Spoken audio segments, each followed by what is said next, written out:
Why aren't any of those countries that I just mentioned opening their borders to the people of Gaza? Stop only asking about the state of Israel. This is not about the state of Israel. President Donald Trump is floating with the idea of sending Palestinians in Gaza to places like Jordan and Egypt. Before we take a listen real quick in a second here, stick around, of his recent clip with reporters on Air Force One, I have to say, this video has nothing to do with politics. It's not about being Republican or Democrat, right or left, for the coalition or against the coalition. All of you know by now, and if you're brand new, I don't work in the IDF. I'm not a government spokesperson. I'm not a geopolitical analyst. I'm a basketball guy from the States who moved to Israel, who has the perspective of an American and the perspective of an Israeli, from the West to the Middle East on this. And when you look at the history of the Middle Eastern conflict, it continues to go over and over and over, repeating itself. New cycle, new cycle, new cycle. Just different forms in different times and a different date. Here we have somebody who has an actionable item that potentially could be the best solution, because it doesn't seem like anyone else has anything else to offer besides letting the cycle just repeat itself over and over and over. Let's take a listen to what Trump had to say.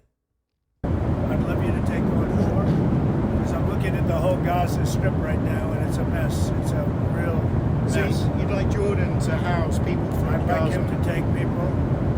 I'd like Egypt to take people. I'm talking to General El-Sisi tomorrow, sometime I believe. And I'd like Egypt to take people, and I'd like Jordan to take people. You're talking about probably 1.5 million people. And we just clean out that whole thing. It's over the centuries that's many, many conflicts that site. And I don't know, it's something has to happen, but it's literally a demolition site right now. Almost everything's demolished, and people are dying. I just want to say before we get into what he had to say, can someone name another solution for me? What exactly is the alternative here when it comes to the Middle Eastern conflict? I'm still waiting for someone who chimes in and says, that's not going to work, that's not going to work.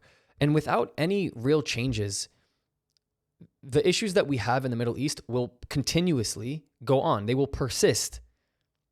And so how can anyone, when it comes to any humanitarian conflict, how can we talk about change without addressing it, talking about an actionable item? And as an American, I listen to a lot of the people in the United States who have voiced their opinions on the Middle Eastern conflict, on what they think about Israel, what they think about Palestine.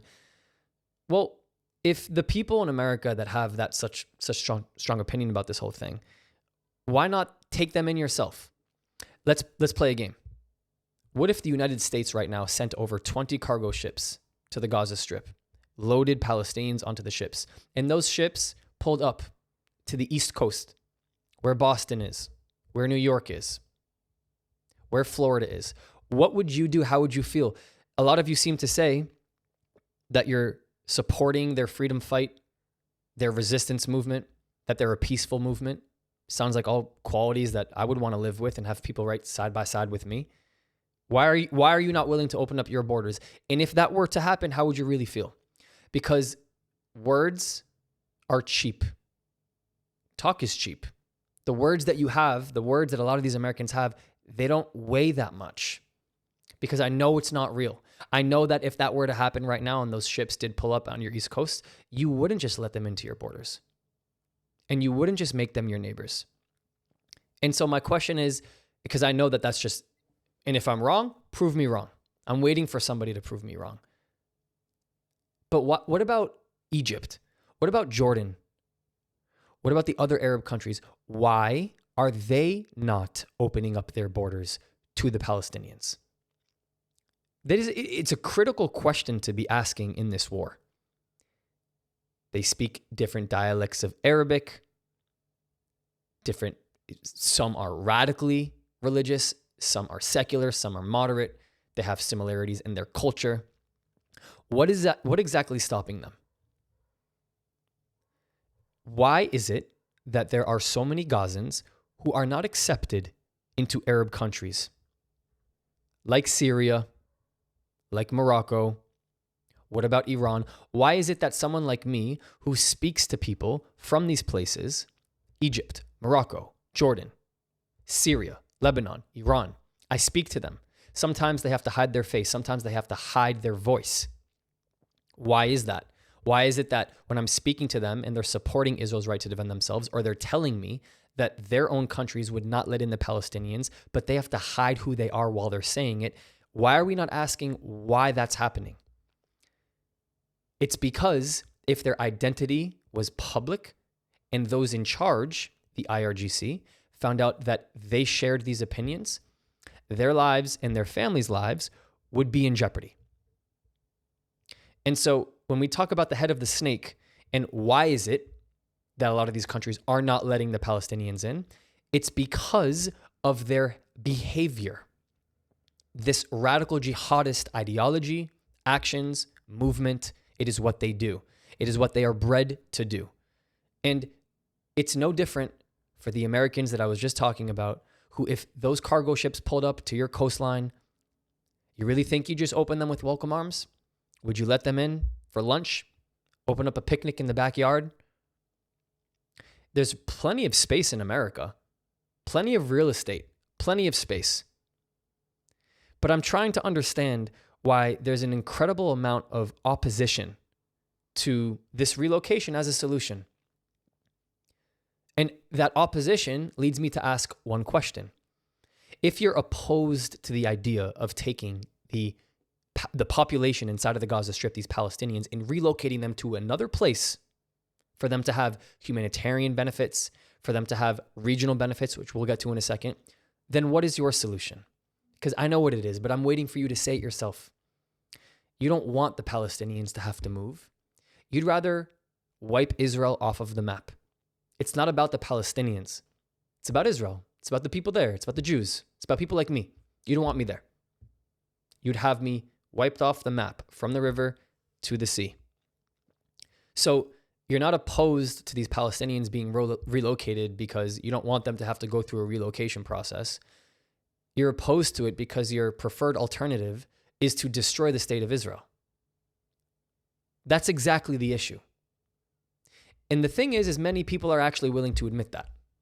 So it's ironic that we have people openly admitting the fact that they're interested in just pursuing the pursuit of annihilating the state of Israel off the map, while there is another plan to create more safety, remove this crisis that's going on.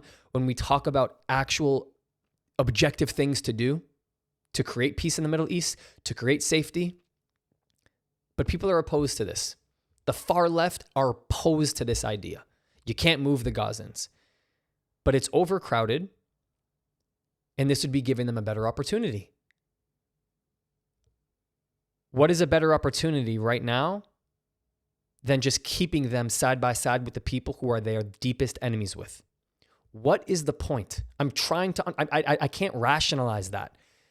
We see the history and all the people who want to always combat me when I'm talking about the Middle Eastern conflict. They always want to say, well, what about 1948? What about 1967? What about 73? All this stuff. Okay, forget everything in the past. What exactly is in the way of achieving peace right now? Because it seems like these two groups of people who are living side by side can't continue to live side by side. We're just going to continue to see it repeat. We're buying ourselves short-term peace. And short-term peace in the Middle East has never worked. And also, if you want to relocate them, you're looking at different cultural arrangements and economic arrangements. People could benefit from these people coming in for skilled labor. It would enhance the economy in the area. Right now, they can't do that because they're being oppressed by people. And that is not the state of Israel. But if you were to take these Palestinians, you were to move them to another Arab country, the United States is not going to take them in. It could reduce tensions. And if it doesn't reduce tensions, doesn't that also prove the point, people? Don't ask me. Ask the Arab states that aren't welcoming them in. If Israel got wiped off the map right now, what would happen? What's next? Tell me. Is the land just vacant? Do people just start coming and building? Do Lebanese from Lebanon make their way south? Do Gazans from Gaza make their way north? Do Jordanians from the east make their way west? And do Syrian people from the north make their way south? Do Iranians from the east make their way west? And do they all just figure it out together? Do Egyptians come north too? Do Moroccans come north too? What happens? What happens in that region of the world? Is there coexistence and peace amongst all of those different groups? Are they getting along? Are they praying together? Are they fighting with one another? If you can tell me that that is what would happen, then what is preventing them from being together right now? Why not now? Why aren't any of those countries that I just mentioned opening their borders to the people of Gaza?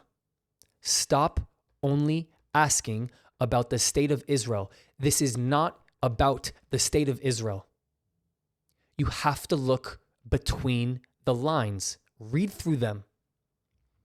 And the big question is to all of the Hamas sympathizers out there, the Hezbollah sympathizers, the university campus students holding signs in solidarity with the Houthi rebels.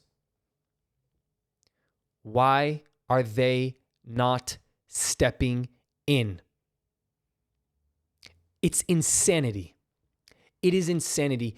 You have freshmen and sophomores at Columbia University marching on the streets right now on behalf of the people in Gaza, while also cheering on groups like the Houthis and Hezbollah and Hamas and anyone else who gets involved, the Syrian rebels, as if they are contributing to the safety and the livelihood of the people in Gaza. Really? What's the current state of affairs? If they're contributing, why isn't their door open for them? These are the questions that you should be asking yourself. These are the questions that Trump has asked himself, and as he continues to step in, I mean, he's only been in office technically for a little less than a week, but this has been on his agenda. He even said it himself. He's looking at Gaza, he sees it. It is rubble. Like, we have to take care of it, but it can't be taken care of when Hamas are in charge. It won't change. It won't change. We're going to continue to make these videos. We're going to continue to have these conversations. What else do you want? What else do you guys want? To wait for some other leader, some visionary, some 25-year-old, some 30-year-old from who knows where to come up with the master plan? If there was a master plan, somebody would have thought about it by now. So this isn't about politics. This isn't about me supporting Trump, me being against them. It has nothing to do with that. This is about actionable items in a region in the world where I live in that needs peace and prosperity and safety for all. The current plan's not working. Somebody's got to draw up a new plan. But just going after Israel and saying, nope, from the river to the sea. Nope, from the river to the sea. Nope, death to Israel. It's not going to happen. It's not going anywhere. Until you accept it, until you face it, you're going to continue to complain about the same things. You're going to continue to go out and march for the same things. You're going to continue to look at videos like this where people, leaders, politicians who are just trying to create safety in a region of the world where it needs it the most, you're going to continue to say, nope, I oppose it. Because the only thing that you wouldn't oppose is if a leader came in and their proposed plan was the same thing that you're cheering for, which is the destruction of the state of Israel. And ladies and gentlemen, I'm signing off now because Barack is saying the destruction of the state of Israel will never occur.